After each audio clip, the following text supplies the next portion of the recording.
What's going on, everybody?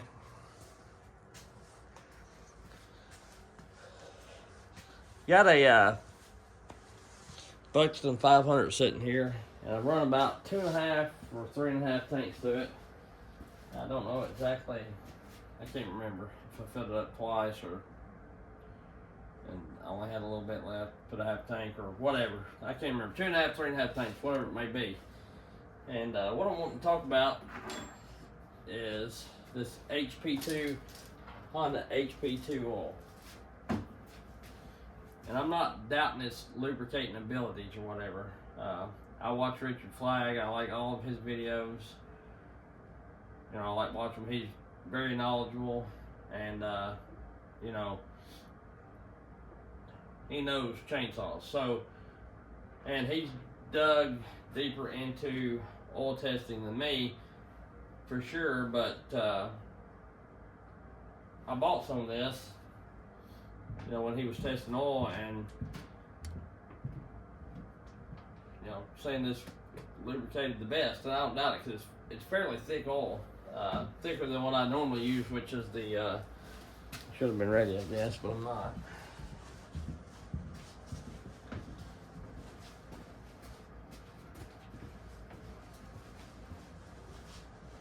Which is the Maxima Formula K2.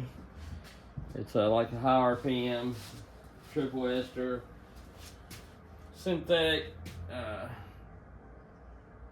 racing oil. It says performance guaranteed, OEM. Use Kawasaki, Husqvarna, Honda, Yamaha, Suzuki, and all those. So, Hot Saws 101 and Steve Billow, that used to work with Logger Wade, and he has his own YouTube channel as well, turned me on to this Maxima K2. I seen Hot Saws a long time ago run it, and I think he runs the I don't know, Motul 800 now or something maybe, or whatever. But Steve Billow, I know, ran this a long time, said he had always good luck out of it, and I've ran it for a long time now. I've been running this Maxima oil for probably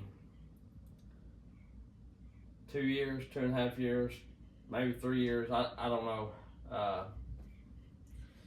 somewhere along them lines. And you know, my old 500 that Aaron done and that 400 that Cajun done, that's all that I ever ran in those saws. And never did I have any, I've got a video of me tearing that 400 down, checking the piston, looking inside the muffler cover and all that, and never was there any kind of score marks or any kind of real carbon buildup. And both those saws was ported for most of their lives. I think I ran them for like a year and a half or so, and they was ported about 4 or 5 months after I got them. So, and you know, I'm not putting 80 hours a week on a saw or nothing, but I'm running them quite a bit. But what I'm getting at is that is really good oil. And this Honda HP2 may lubricate really well, but the problem I see is I run 3 tanks, and it's already, I mean, got quite a bit of a buildup, black buildup on it.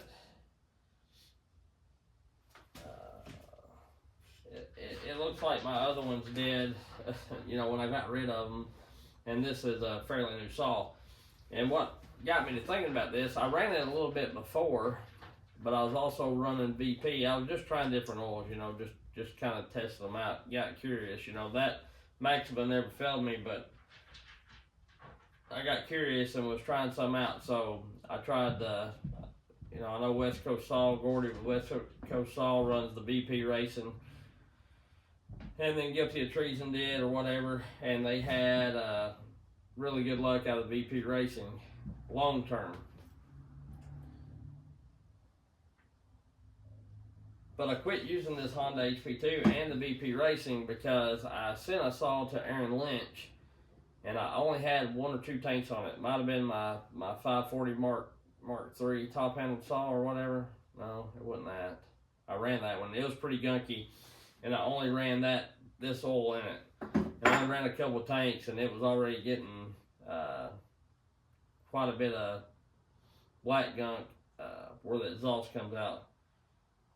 I don't know what saw I sent him. You can go back and look at some of the videos. It might have been, I think it was that 572 XPG I sent him, or the 562 Mark II. One of those 2 saws, one of the latest saws I've sent him. You know, he texted me and he said, I don't know what oil you're using, but it is terrible as far as carbon buildup. And he had never told me that before, and I'd always been running the Maxima. You know, I'd ask him how it looked and everything, and he had said it all, you know, looks like it should or whatever. So I quit running them, and here recently, me and him got talking. I said, well, I changed to the HP2, and I've run some VP Racing. I don't know which that it is, you know. So I just quit using both of them. Well, I still had a couple bottles, because I think I bought like a 4-pack of these or something. I had a couple bottles left, and the last time I mixed gas, I mixed 5 gallons with this. And that's what I've ran in all my saws here lately. All these newer saws. The 661, even some of my Huskies or whatever. But I most definitely know I was running this saw today, and because it's the last of it, and I went back to mixing this. I will not use this no more. Just due to the fact that, and I'll bring you in here real close and show you. But in 3 tanks, I mean, I've not even run this saw, and I'm mixing it 40 to 1 with my little Maxima jug thing, my little Maxima canister over there on my workbench. That quick mix thing there. Sorry for going so fast, but I've only run this saw a little bit, you know, 3 tanks or whatever.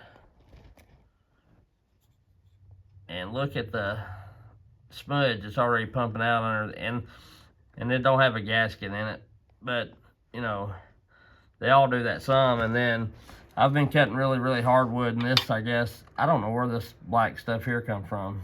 It may have been where I laid it over on something. Can't swear that come from it, but you look over here in this, and it's got a little sawdust. I'm gonna try to zoom in. My gloves, focusing on my glove, sorry. I'm not gonna be editing this out, so. But you look, it's already got quite a bit of thick smudge built up on it. Oh shit. You see how much I wiped there? It's already getting a pretty good layer. And I don't know if it's here or not. That's got pretty hot, but oh.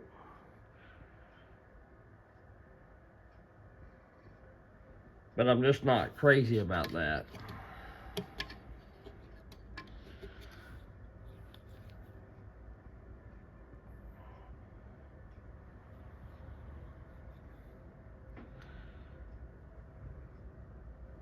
So I think that's what was causing it. In which I've also started putting a little bit of stable in my gas. And I run non-ethanol gas and all that kind of stuff. And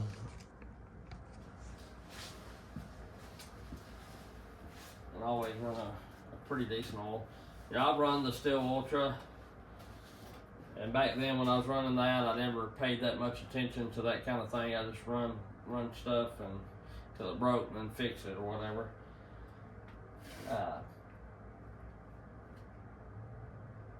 But I think this is probably really, really good at lubricating.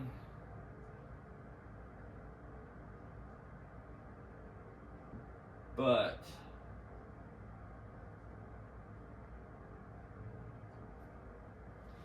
I think it puts a little more carbon in there. I don't think the stable will do it. I'm not adding as much as what you're even supposed to, but some of this could be where the saw's a little newer. Maybe I'm not gonna take that out, but I just know on my old 400 that I tore down and showed the piston and showed it cleaning the filter and the fight. I do a couple videos of it. I've even got some shorts of it. You can go back in the channel and look. I can't remember exactly what it's called, but I don't recall them being that gunky looking. So anyway, it may be something you're interested in. It may not be. And if somebody's running stable and had a problem with it gunking up, let me know.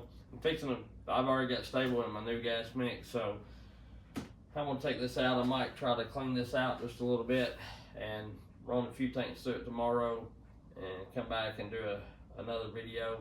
I won't be able to get all of it out, but I'll be able to get the gunky stuff out, and we'll be able to look and see kind of what it's like. But that 661, I've only ran like 2 tanks through it or so, 2 or 3 maybe, and it's pretty much the same way as this. Got quite a bit of black.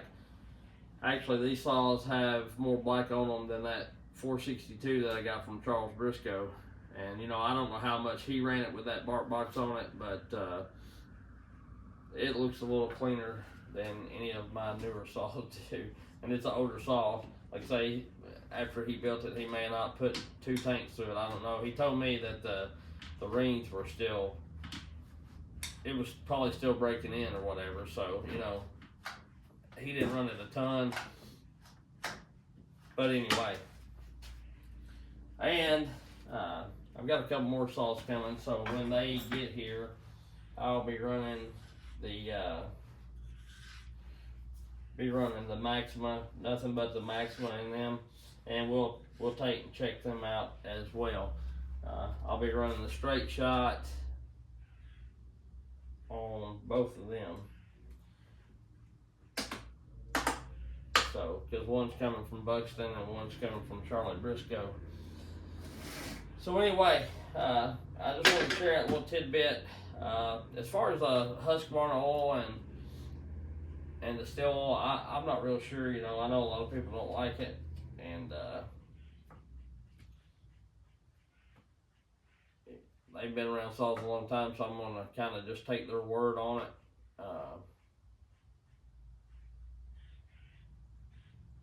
But I do know this works really well because I've used it and tried it. And I used to just run it at 50 to 1 or about 45 to 1, and I've knocked it down to 40 to 1 because, this stuff is a little thinner than the Honda HP2 and a little thinner than some of the other oils. But what I found, to me, the orange like oil is like the Bell Rays. I've ran the Bell Ray oil quite a bit, and I know Jake Mesa runs it, and he has really good luck out of it. And then the Anzoil Dominator, I'm pretty sure is like an orangey like oil. Those 3 oils, as far as I know, are really, really good. Like I've never heard anybody really talk crap about these oils. So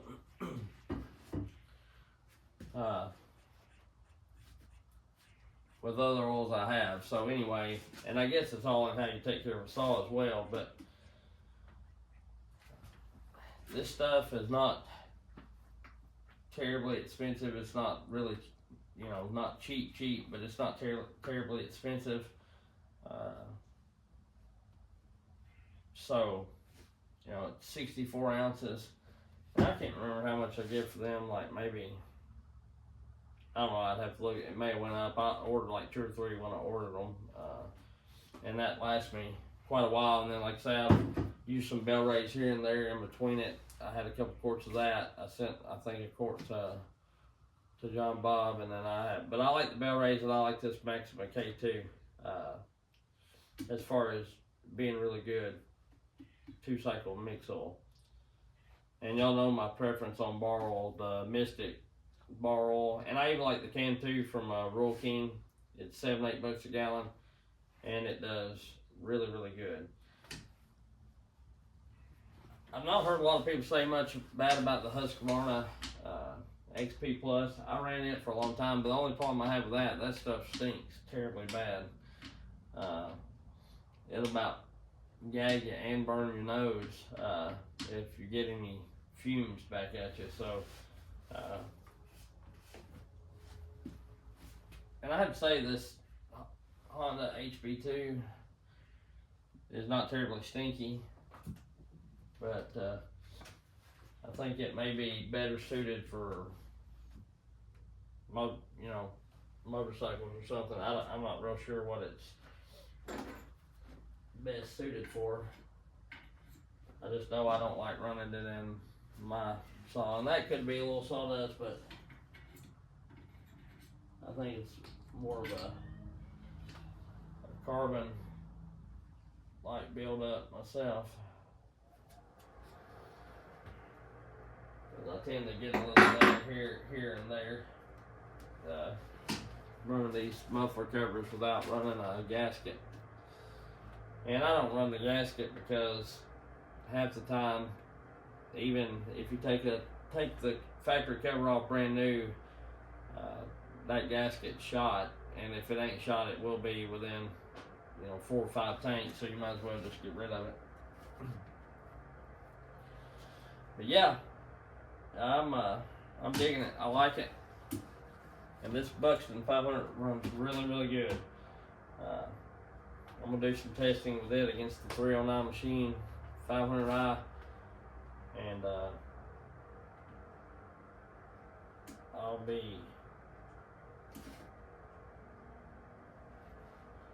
I'm pretty sure I know which way it's gonna go, but I'm gonna kind of keep that to myself because I don't want to give anybody a bad rap without actually testing. So anyway, I'll catch y'all later.